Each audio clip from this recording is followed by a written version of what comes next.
High everyone, welcome back to my Mitali Mithai live blog. আশা করি তোমরা সবাই অনেক ভালো আছো। সকালে একটু গেছিলাম বাজারের দিকে, ওখান থেকে একটু মন্দিরে গেলাম, পুজো দিয়ে এসে বাড়ি থেকে এলাম। আজকে ব্লগটা এখন থেকেই শুরু করলাম। তোমরা আশা করি অনেক ভালো আছো, কমেন্টে জানিও। মিঠাই এখন রয়েছে ওর মাসিদের কাছে, ও ঘুমিয়েছিল, আমি তখন বার হয়ে গেছিলাম। তো উঠে গেছে, ও এখন ওর মাসিদের সাথে খেলা করছে। আমি ড্রেস চেঞ্জ করে ওর কাছে আগে যাই, ওকে খাওয়াতে হবে। মিঠাই ওর মাসিদের কাছে ছিল, ওকে আনতে গেছি, আমার সাথে তো কথাই বলা বন্ধ করে দিয়েছে। ঘুম থেকে উঠে আমাকে যেহেতু দেখতে পাইনি, তার জন্য ওর মনটা একটু খারাপ, অন্যদিকে তাকিয়ে দাঁড়িয়ে রয়েছে, কিন্তু আমার সাথে কথা বলছে না।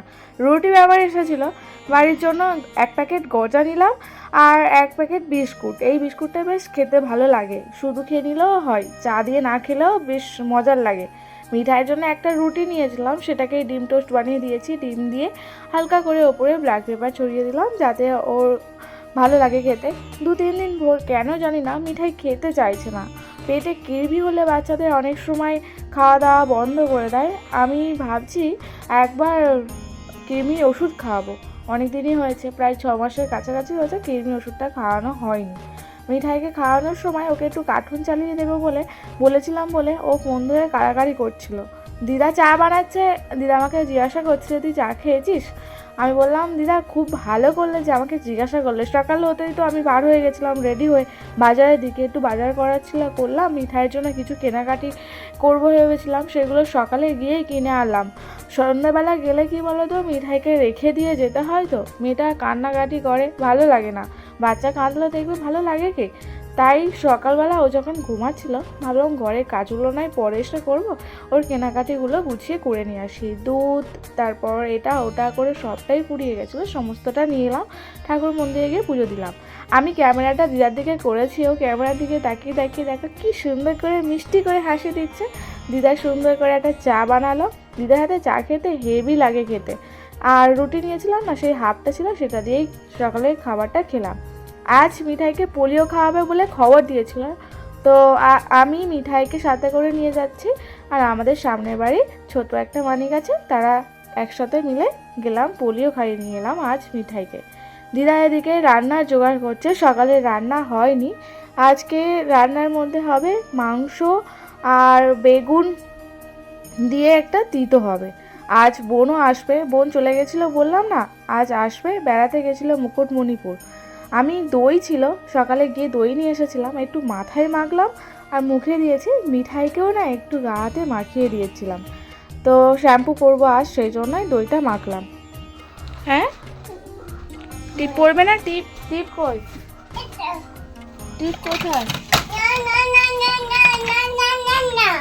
পড়বে না এখন, মন চাইছে না, পরে। তুই তো বেড়াতে গেছিস করে, কি জানো বেশ জায়গাটার নামটা বেশ কি? মুকুটমণিপুর, তাই তো। এই জামাটা ভালো লাগছে বেশ। কিচ্ছু নেই, পুরো বেকার, শুধু টাকা নষ্ট। কেন সারাটা দিন যে এতটা সবাইয়ের সাথে সময় কাটালি? শুধু বসে থাকা আর কিছুই না। বসে থাকা, খাওয়া দাওয়া করলে কি কি খাবার এনেছে দেখি? ও খাবার এনেছে, মাসি নিচে কিনে পাঠিয়েছে। কোন মাসি? সেজে মাসি না বড় মাসি? বড় মাসি কই দেখি, খোল, কি মিষ্টি পাঠিয়েছে দেখি। তুই আনতেই পারিস, কারণ কালকে বেরিয়ে এসেছিস দিদাদের জন্য, তাই না? তাই ভাবছিলাম হয়তো। ওখানে তো পিকনিক স্পট, তাই না? খুলিস না। বড় মাসির কাছে গেছিলিস তুই? ওই দেখি না কি মিষ্টি আছে। বাবার হেডফোনটা নিয়ে পালিয়েছে।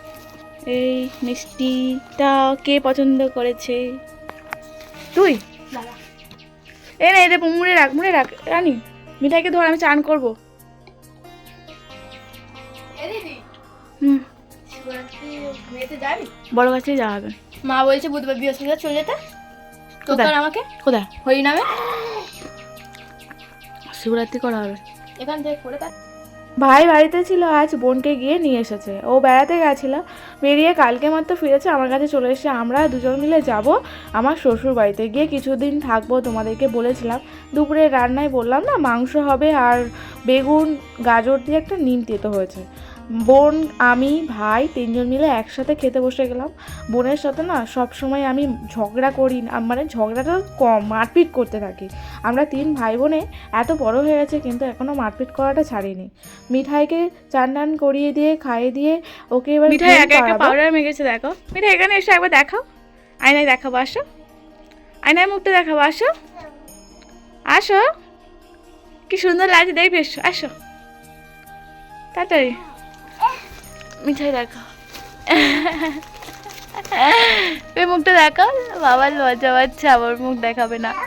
কই আমার দিকে তাকাও। বালিশ পারে না, আচ্ছা অগোছালো হয়ে যাচ্ছে সব। প্রত্যেক বছর না দিদা চালের নাড়ু বানিয়ে বড় মেসো মাসিদেরকে সবাইকে দেয়। হাতে সময় থাকলে কত কিছুই না বানানো যায়, তাই না? আর দিদার থাকলে তো আর কিছুই চায় না। দিদারা যে কত কিছু রেসিপি জানে আগেকার দিনের। দিদা বানাবে আজ চালের নাড়ু, তার জন্য আগে মুড়ি বাটছে। আমি দিদাকে তাই জিজ্ঞাসা করছিলাম, চালের নাড়ু তো বলেছে, মুড়ি তো জল পড়লেই একদম চিপসে যাবে, তুমি মুড়ি দিয়ে কি করবে? আর এইভাবেই বা কেন বাটছো? মিক্সচার মেশিন থাকতে 2 মিনিটে হয়ে যাবে মিক্সচারে দিলে। তো দিদাকে বলতে দিদা আবার মিক্সচারে পরে করলো। মিঠাই তো দেখতে পারো দিদাকে হেল্প করছে, আর আমি ক্যামেরা নিয়ে যাচ্ছি বলে ক্যামেরার সামনে এসে মিষ্টি করে হেসে দিচ্ছে। আর নাড়ু বানাবে চালের গুঁড়ি কিনে এনেছে, বাটতে গেলে অনেকটা সময় লাগবে না তার জন্য। আর মুড়িও লাগবে, ওই যে চালের গুঁড়িতে করার পর নাকি মুড়ি ছড়িয়ে দেয় সেজন্য। তারপর তোমাদেরকে সমস্ত রেসিপিটা আমি শেয়ার করছি। এলাচটাকে সুন্দর করে হালকা করে বেটে নিয়েছে, আর ওইদিকে চালের গুঁড়িটাকে ভেজে নিচ্ছে দিদা। প্রথমে চালের গুঁড়িটাকে ভেজে নিয়ে তারপর কি করছে সেটা তোমরা দেখলেই বুঝতে পেরে যাবে। আমিও না এই ফার্স্ট টাইম রেসিপিটাকে দেখছি, তাই আমিও নতুন, আমি তো পারি না এইসব। আগেকার দিনে কত রকম খাবার দাবার আমার মেসো খুব পছন্দ করে, জানো তো, বড় মেসো। কাল বড় মাসি আসবে, তো নিয়ে যাবে বাড়িতে। কালকে মাসিরা সবাই আসবে। আমার ছোট বোন এসেছে দেখতে পেলে, ছোট বোন না, ওটা আমার সেজে বোন। মিঠাই ওই যে দাদুর সাথে এখন ক্যারাটে খেলছে, দেখতে পারো। দাদু ওকে ব্যায়াম শেখাচ্ছে। দাদু যেটা বলে না সেটাই ও করে, যে শেখে। দাদু ওকে রাগের মাথায় ওকে বলেছিল তাত, তো তাত বলাটা এত শিখে গেছে ওর, যদি কোনোভাবে রাগ হয় অভিমান হয় তাত তাত করতেই থাকবে। ওর মুখ থেকে শুনতে এত ভালো লাগে। আর এখন ওকে শেখাচ্ছে ক্যারাটে স্টাইল, আর যেইভাবে দাদু দেখাচ্ছে সেইভাবেই ও করছে। সারাটাক্ষণ সন্ধ্যের পর থেকে দাদুর সাথে এইভাবেই সময় কাটায়। তোমাদেরকে তো দেখিয়েছি ওর যে কত রকম কি করে, যদি তোমাদেরকে দেখাই সত্যি হয় কথা। আমার তো ফোনের স্মৃতি হিসাবে থেকে আসে, যখন ও বড় হবে দেখবে তখন ও ভাবে বাপরে আমি কত কি করেছি ছোটোবেলায়, কত কি জানতাম। বড় হয়ে হয়তো ঢ্যাস।